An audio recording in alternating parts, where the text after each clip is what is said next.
Halo, ya Pak. Halo. Ya, terus. Ya, ya. Kalau dulu kan guru itu sebagai pusat pembelajaran, Pak. Ya. Artinya apa yang dilakukan guru maka itu akan dicontoh gitu oleh anak gitu, Pak. Hmm. Guru hanya seperti sebagai pelengkap aja gitu, Pak, di dalam tindak tanduknya dia gitu.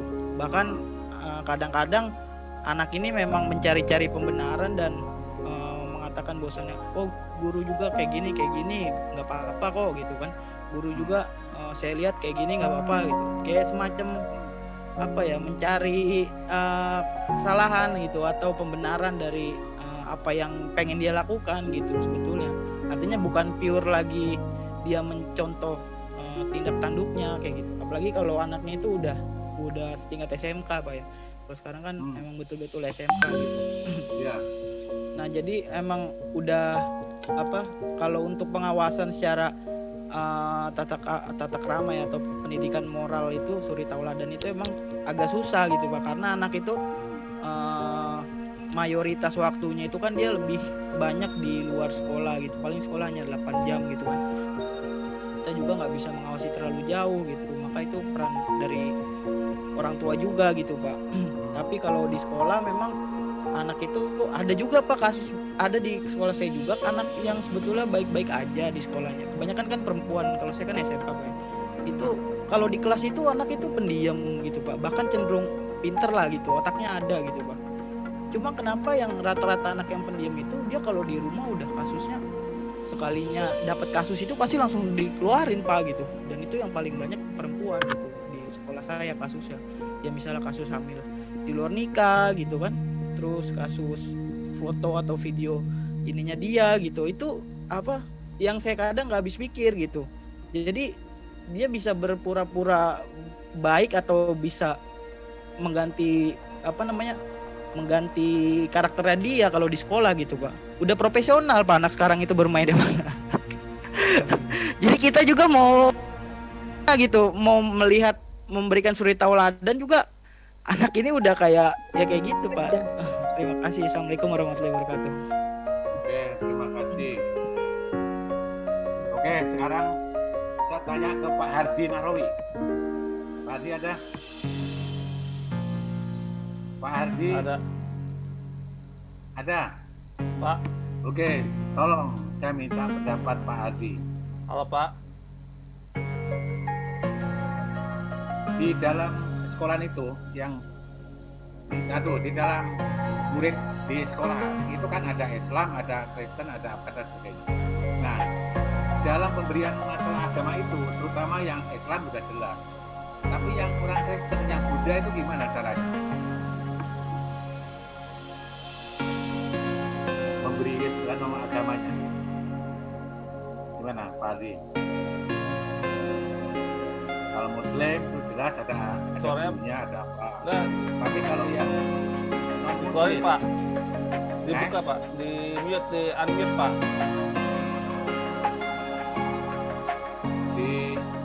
Buka suaranya Pak. Ini nggak gagal ya di situ?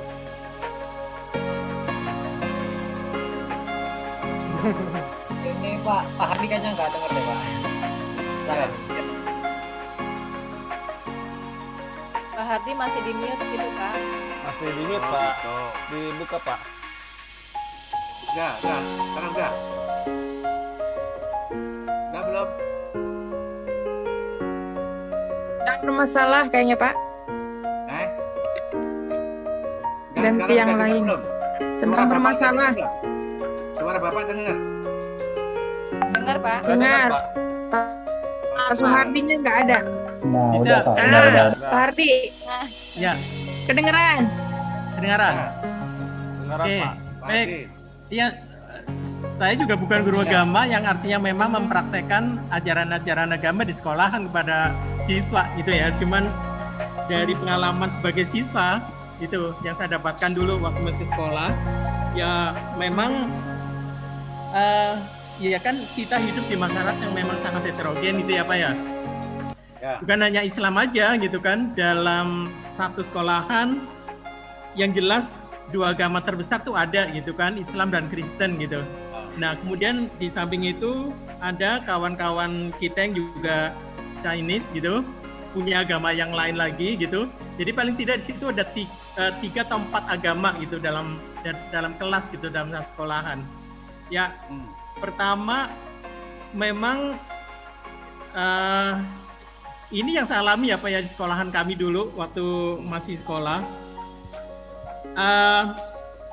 Ada anak yang memang sekolah menyediakan ajaran agama pada siswa sesuai dengan ajaran masing-masing, sesuai dengan agama masing-masing gitu.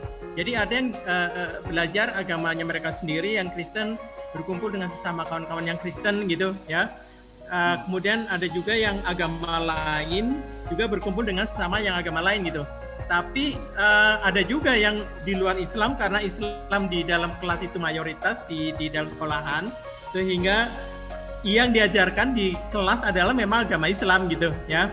Dan ada kawan saya yang non Muslim pun ikut ke ajaran Islam gitu.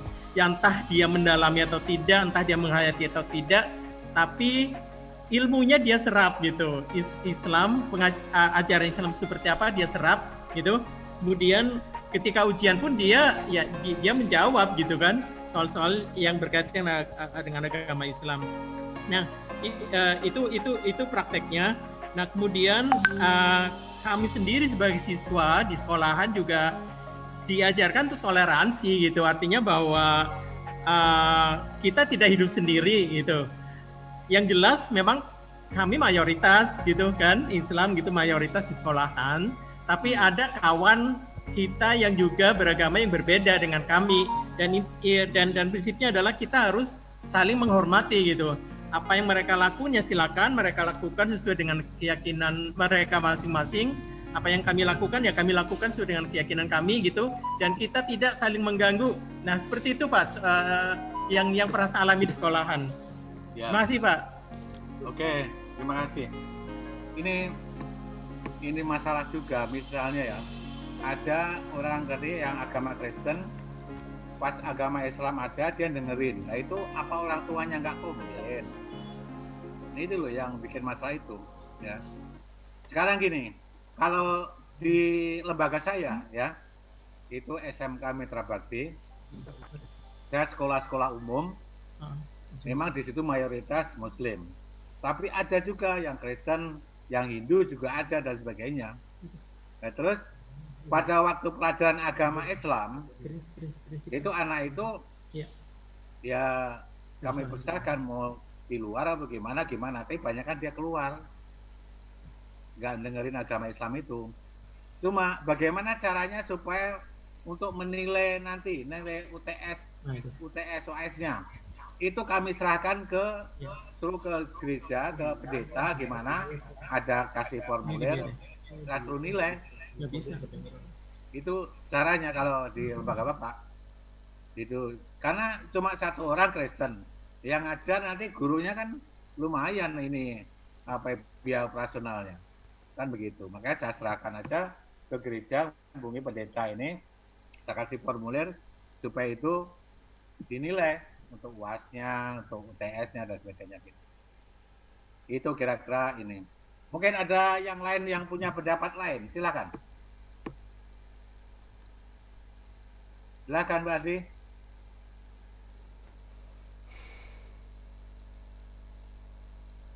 Halo, bisa dengar nggak? Halo. Dengar Pak, dengar. Bisa Pak, Bisa Pak. Cuma nggak ada. Dengar Pak. Nggak ada yang mau. Bisa dengar.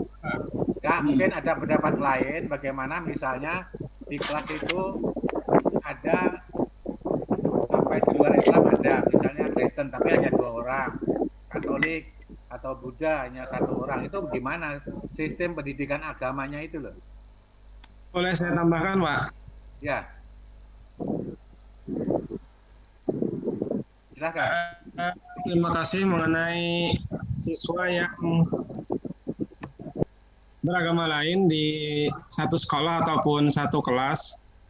Misalkan saja di situ ada siswa Muslim dan non-Muslim. Biasanya memang seperti yang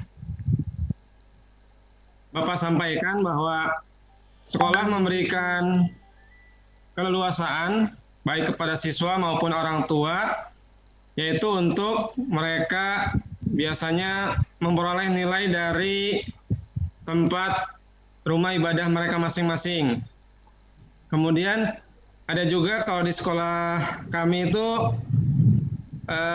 para misionaris dari gereja itu biasanya ada yang menawarkan diri, Pak. Menawarkan diri untuk mengajar.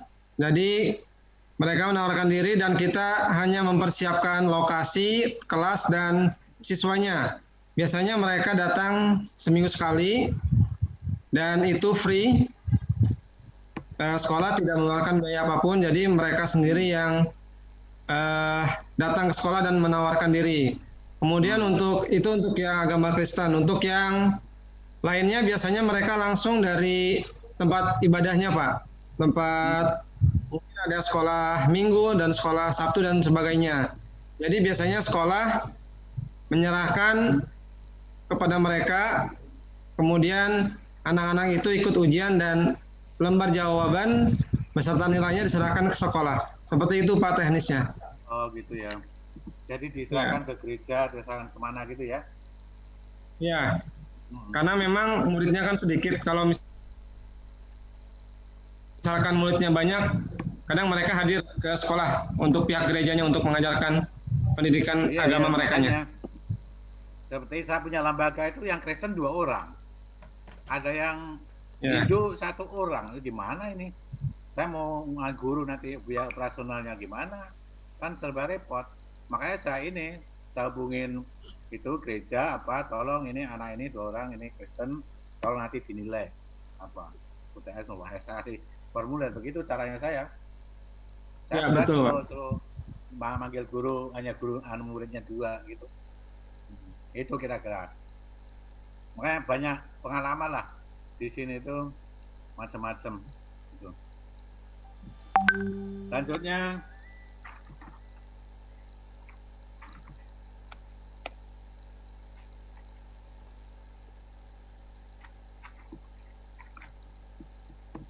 ke siapa yang belum saya panggil?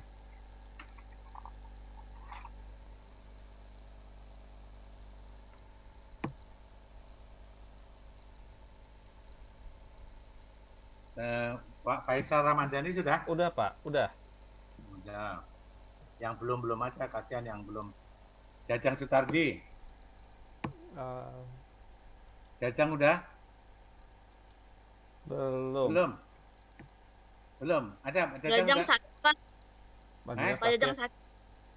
Pak Jajang sakit. Yang pertama ada ini tadi. Yang kedua nggak masuk ya? Sakit Pak katanya. Iya, ya nggak apa-apa lah. Tapi ada tuh.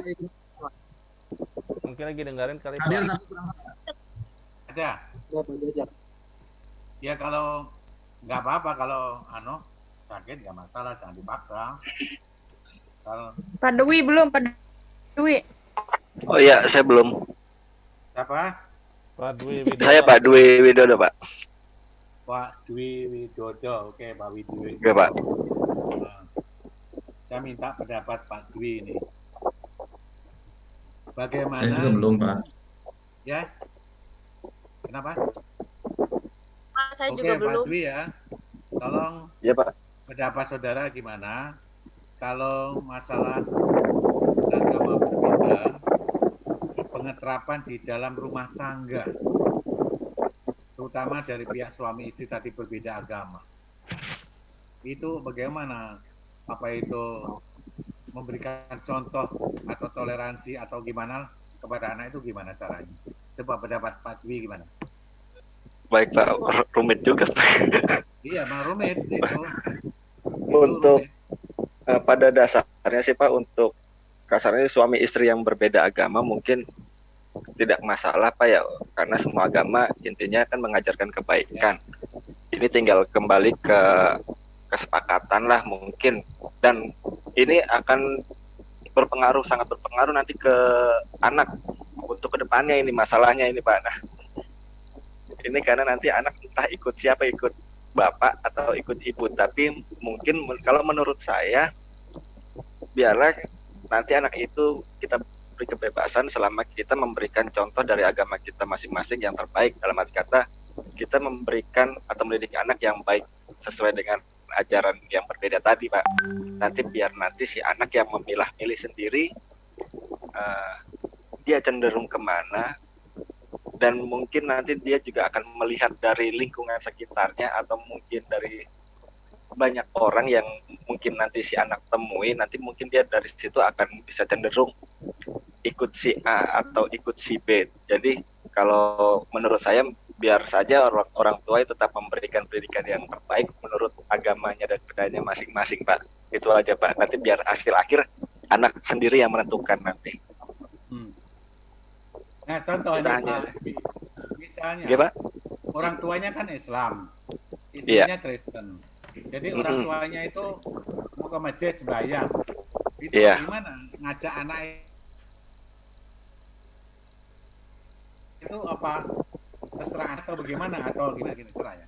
Kalau menurut saya Pak, kalau anaknya belum akhir balik, Pak, ya kata udah saya SD rasa lah. ikut kedua-duanya. Oh, udah SD. Udah SD itu gimana? Makanya, kalau sudah SD, saya kembalikan ke anaknya sih Pak. Kalau itu kalau menurut saya Pak, mau ikut bapak atau mau ikut bapak mau ke masjid, kasarnya seperti itu. Mau ikut enggak atau ikut, kalau enggak ya mungkin mau ikut ibunya ke gereja. Itu saya kembalikan ke anaknya Pak. Saya nggak berani memaksa karena itu kan sudah hak dasar kan Pak ya. Dan sebetulnya kita tidak boleh mempengaruhi sebetulnya Pak, karena kalau saya kan jujur saja, kalau saya Islam ini kan karena dari orang tua sudah turun menurun lah Pak. Sudah dari bapak yang Islam, ibu yang Islam, dan mungkin selaras. Tapi kalau ini kan kasusnya berbeda. Jadi saya rasa biar nantilah kita kembalikan si anak. Kalau si anak mau ikut bapaknya ke masjid, ayo ikut ibunya ke gereja, silakan. Nanti kita tidak boleh melarang Pak. Kalau saya, menurut saya tidak boleh melarang, karena nanti anak akan yang mencari kesimpulannya sendiri. Menurut saya seperti itu Pak.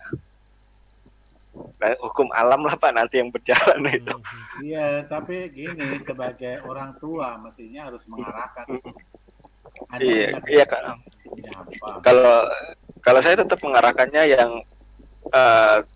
yang terbaik-baik saja lah Pak. Dalam arti kata, ibunya pasti menurut si ibu agama dia yang terbaik. Menurut saya mungkin bapaknya agamanya yang terbaik. Nah, itu tinggal nanti si anaknya lah, silakan kita lempar ke anaknya deh. Ini kasusnya bingung ya. Iya. Ini rawan sekali ini. Itu tadi kesalahan. Sebenarnya sini kesalahannya di mana sih? Kesalahannya di mana? Ya, jujur aja kesalahannya di awal pernikahan, Pak. Karena tidak seiman. Iya, itu ya. Tadi ya. Iya, karena di negara kita kan juga sebetulnya kan masih dilarang kan Pak itu Pak ya, masih rumit kan itu. Iya, masih rumit betul. Jadi ya setahu saya mungkin yang bisa melangsungkan pernikahan itu masih di luar negeri, tapi ya kalau sudah kejadian ya mungkin ya seperti itu saja, tapi ya memang kesalahan orang tuanya kalau saya bilang sih. Kenapa enggak salah satu sebelum menikah itu harus mengalah. Mungkin si A ikut si B ikut si A. Jadi memang kasihan ke anaknya nantinya Pak.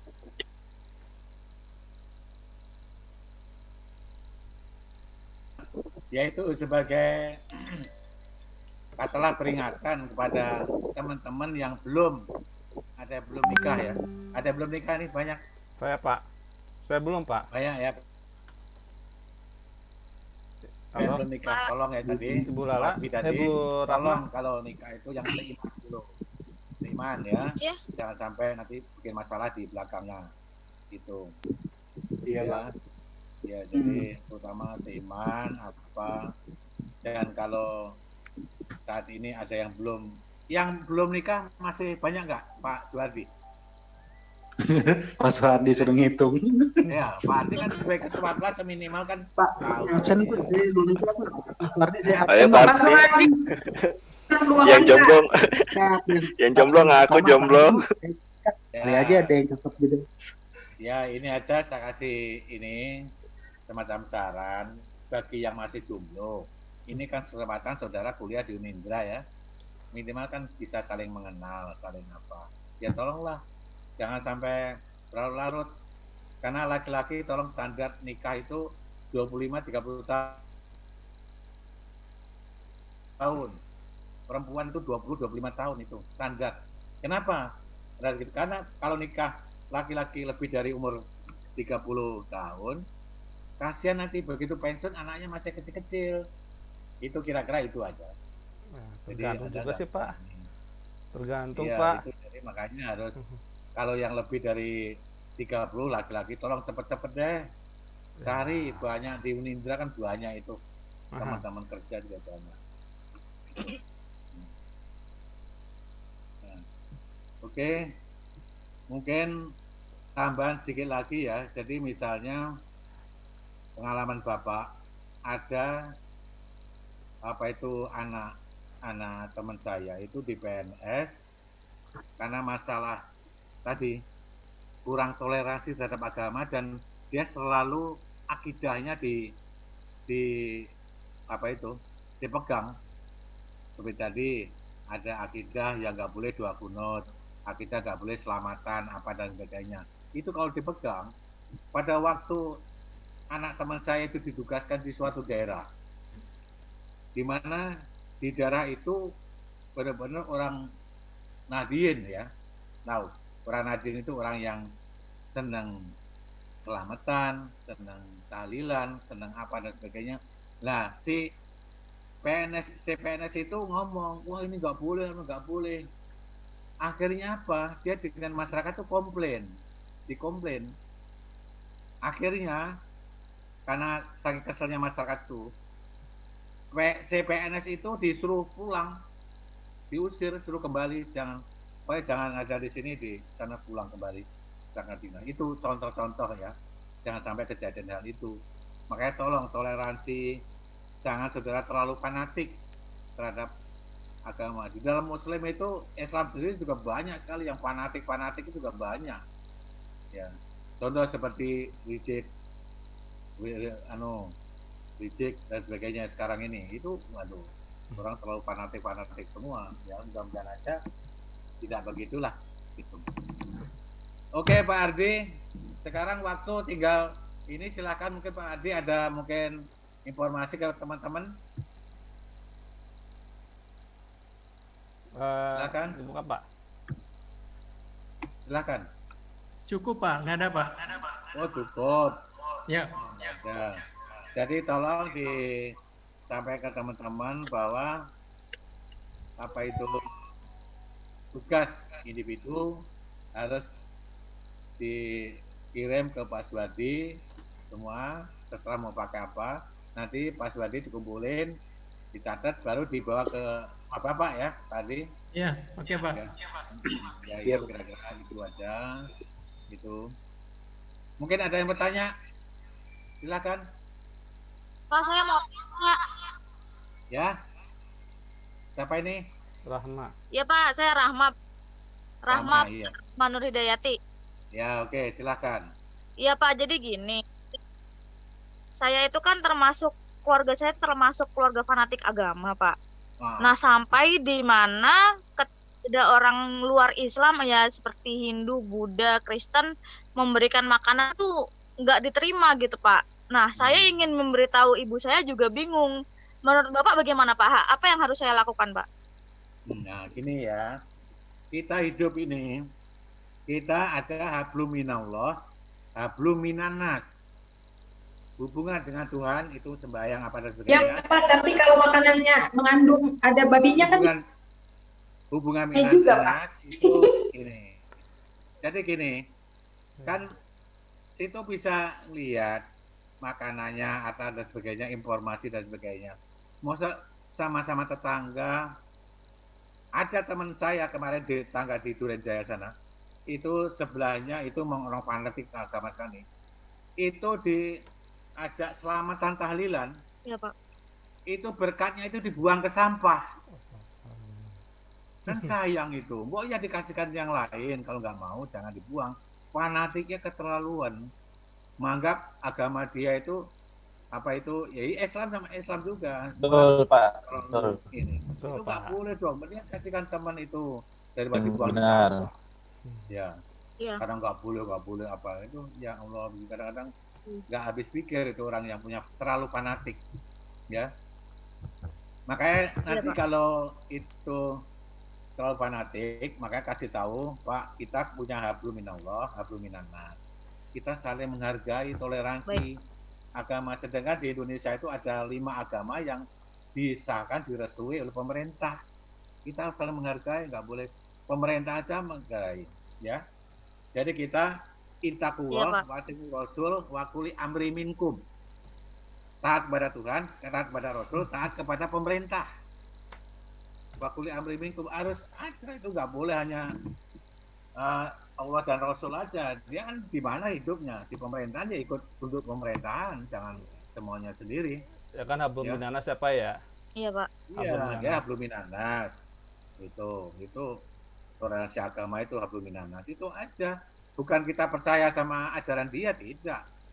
Bapak itu setiap apa itu Natalan, saya datang sama Natal ya, tahun baru, saya gitu. Saya enggak. Ini bukan berarti saya percaya sama ajaran dia, tidak. Hanya karena kita si teman, toleransi dan sebagainya. Ya itulah kira-kira. Jadi kita jangan terlalu fanatik. Gitu, ya. Ada lain? Mungkin saya juga jawab pertanyaan Bu Lala kalau masalah makanan. Kalau menurut saya, kita boleh makanan yang mengandung babi kalau kita nggak tahu kalau itu babi. Kalau menurut saya, boleh makanan yang mengandung babi kalau kita nggak tahu kalau itu babi makanannya, apa sih kandungannya. Tapi kalaupun kita tahu, ya sebaiknya dibuang atau dikasih ke saya keluar negeri. Iya. Ya, soalnya pernah saya keluar negeri kan, konferensi. Jadi banyak teman saya yang non muslim gitu. Jadi kalau di sana itu kan ya memang satu wajannya itu ya bekas masak babi gitu, Pak. Jarang dicuci sampai 7 kali cucian gitu. Jadi makanya untuk preventif saya jadi kayak vegetarian gitu. Ya, vegetarian. Karena takutnya itu kan khawatir kehati-hatian. Mungkin kalau di Indonesia sih gitu. enggak. Kan banyak restoran muslim kan banyak.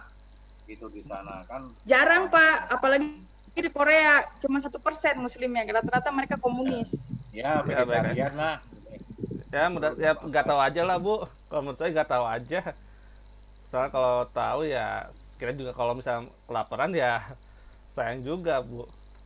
Intinya nggak tahu aja lah. Pak Suwardi. Iya, Pak. Tinggal 2 menit. Iya. Saya kira cukup ya. Ya, Pak. Iya, Pak. Cukup. Tolong masalah UAS dipelajari itu.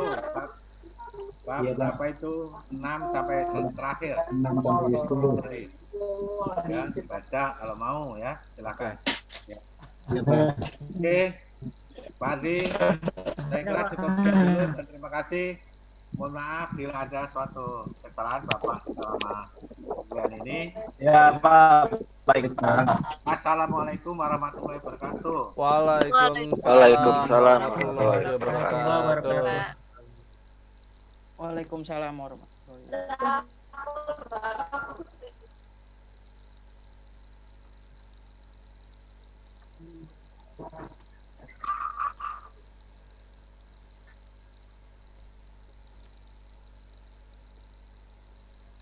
Thank you.